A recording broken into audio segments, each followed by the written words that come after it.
Paxtakorda o'zgarishlar. Ayman Husayn tushdi va biz sof markaziy hujumchisiz Paxtakorni ko'rdik. Bu bironta jiddiy vaziyatni taqdim etmadi, faqatgina Hojimat bitta jarima ishladi-yu, Akmal Mazgavoy shu jarimadan zarba. Endi Ayman Husayn markaziy hujumchi rolida, Hojimat Erkinov hamda Flamarion qanotlarni egallashadi.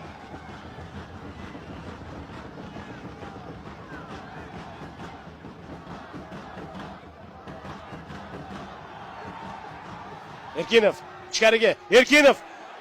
To'p uzatishni noaniqlik. Berishadi jamoalar. Turning markaziy o'yiniga mos bahsni ko'rmoqdamiz. Bosh bilan zarba.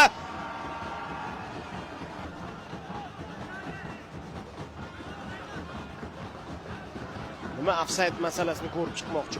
Endi qaytamiz, gol inobatga olindi. Keyinroq balkim fursati bo'lsa ko'rarmiz. Hozir esa Paxtakorning hujumi. Ayman Husayn uzatib bera oldi. Davom etadi. Sherzod Nasrullayev markazga, Muxtorov diqqat bilan turdi va to'pni qaytardi.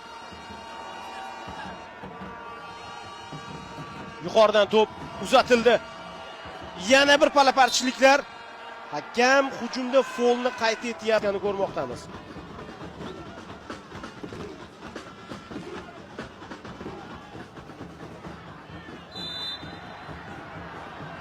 Ayman Husaynning ustiga minib olay dedi hozir Mladovich.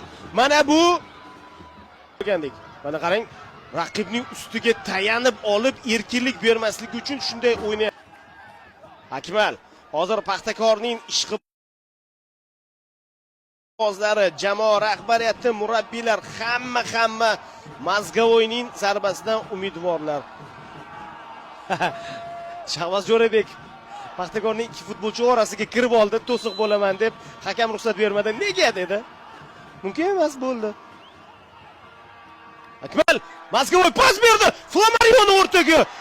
Kutilmaganda kombinatsiya o'ylab topishgandi.